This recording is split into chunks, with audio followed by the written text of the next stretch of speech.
Seeing past the illusion is the same as looking inside and discovering that there's no sense, that there is no actual personal self inside.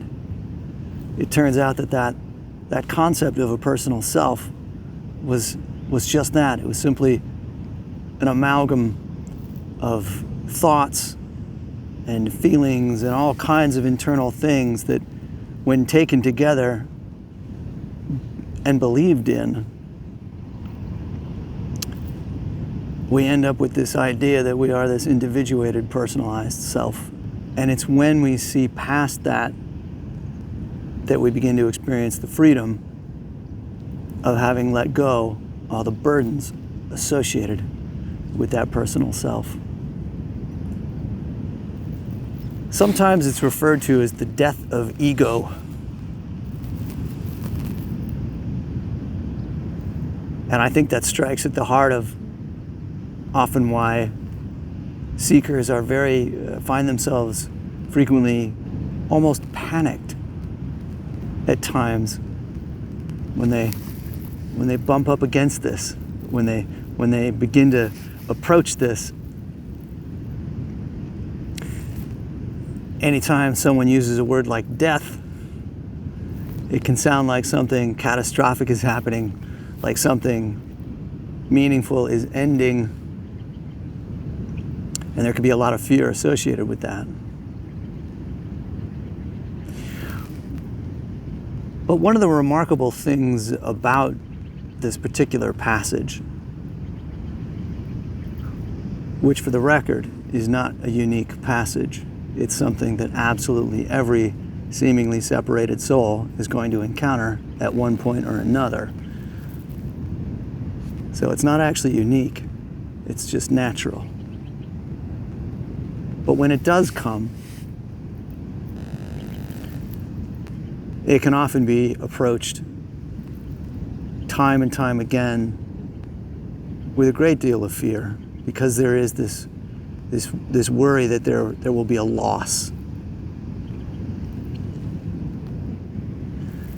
And one of the remarkable hallmarks of the freedom that's actually found in this passage is that it's discovered that loss is actually impossible.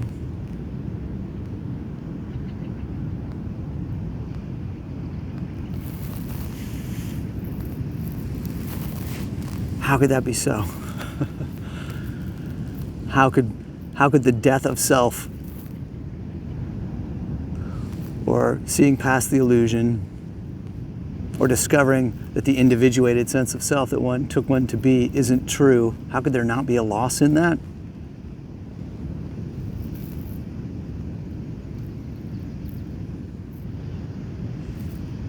As that small separate sense of self dissolves, what could possibly be left in its wake? If the individuated sense of self begins to dissipate, what could it possibly dissipate into? It can only dissipate into the overwhelming allness. And so that allness begins to recognize itself. There is awareness. There is awareness of the allness. And so if one is going to trade an individuated small sense of self for something overwhelmingly vast, so great that it encompasses all, how then could there be a sense of loss? There can't be. There won't be. It's impossible to feel a sense of loss when what is gained is absolutely everything.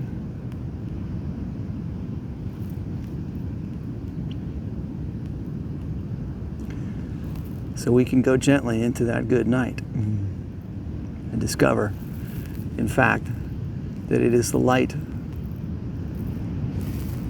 that illuminates absolutely everything.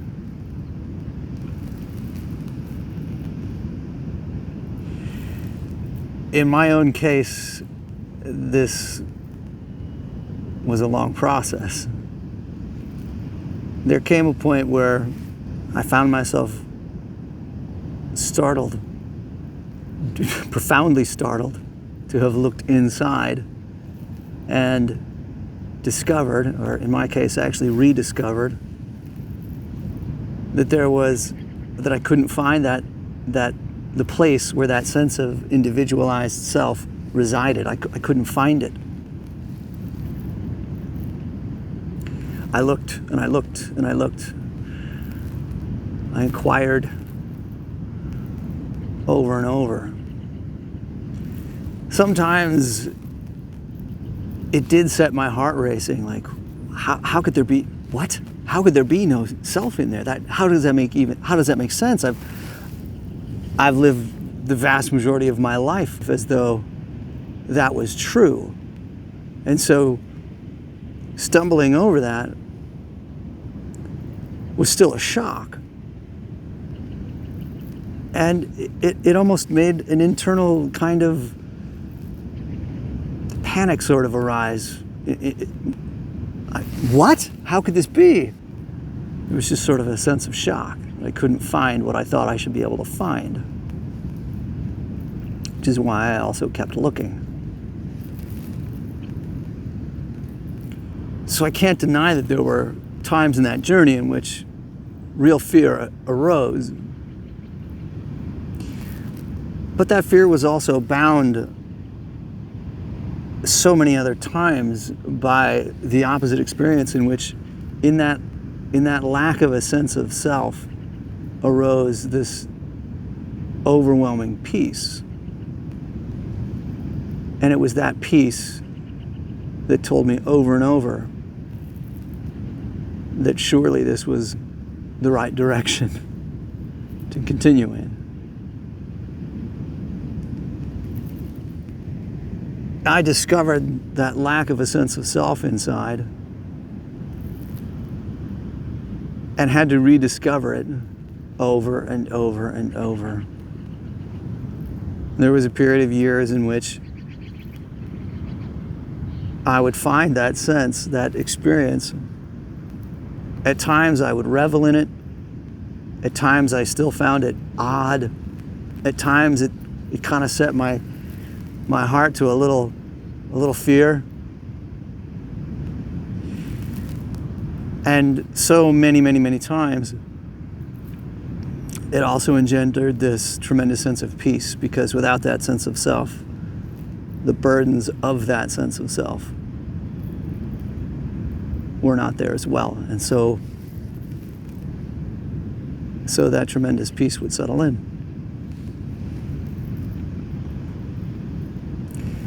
So I had to go in and out of that experience thousands and thousands of times. I don't know why it took the course that it took. It's like I had to see it and experience it over and over and over and over and over. And that also meant experiencing it disappearing. There were times when I couldn't seem to find it. And so there were times when I wanted desperately to get back to it, and I could never. It didn't take long to realize that I couldn't make it happen. It wasn't like that that egoic small sense of self couldn't force its own opposite into being, which makes perfect sense these days, but what seemed confounding at the time.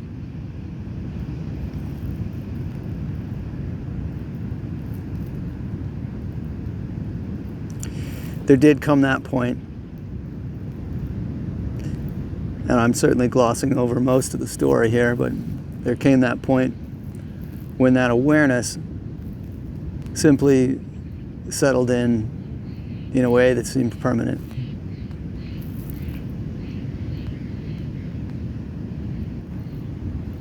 And yet, here I am. Today I'm on a beach surrounded by pounding waves rolling in off the Pacific. There's 1,000-year-old redwood trees in the woods on the shore, and it's still, anyone that walks by will look at me and think, looks like the same guy he was before.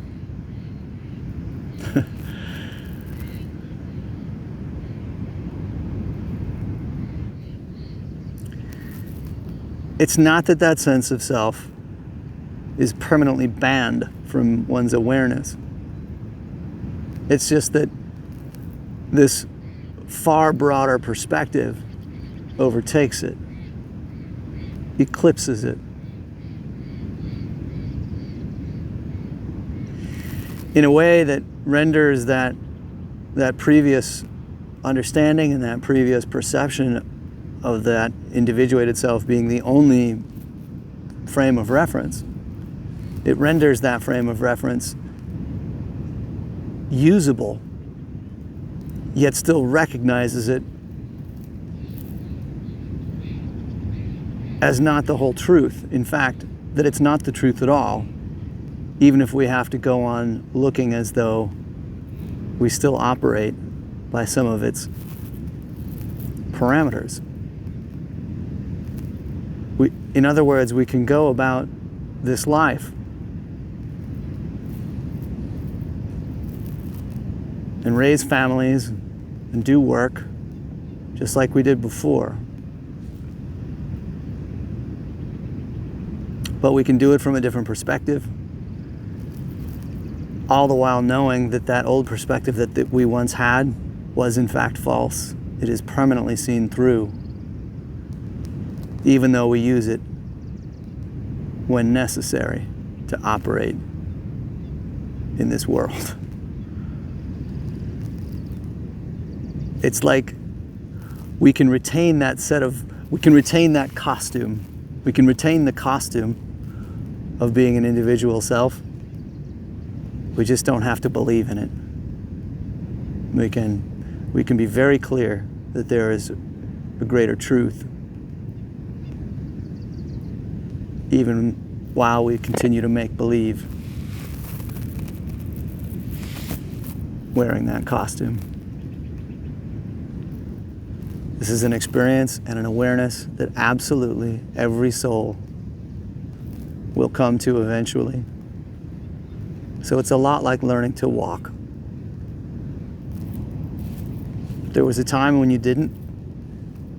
You learned some new things, and all of a sudden, your perspective changed radically, and you were walking. And there was no reason to remember the learning curve or even those first steps. All you know is that walking seems normal. And this journey through awakening is a lot like that.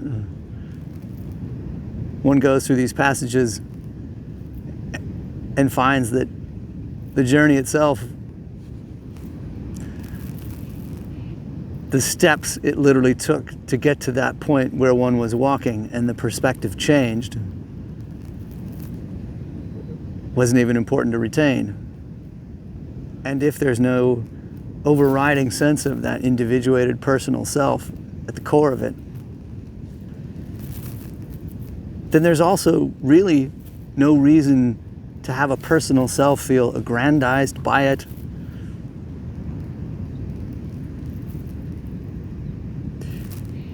And that's one of the reasons it's so quiet and peaceful. And there's no reason to shout in any way. There's no reason to announce oneself. There's really nothing to do at all,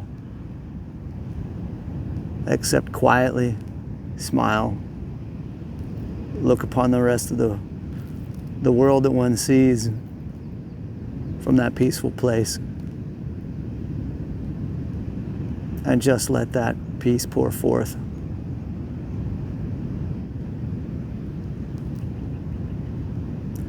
Which is why I so often say, peace be with you, my friends.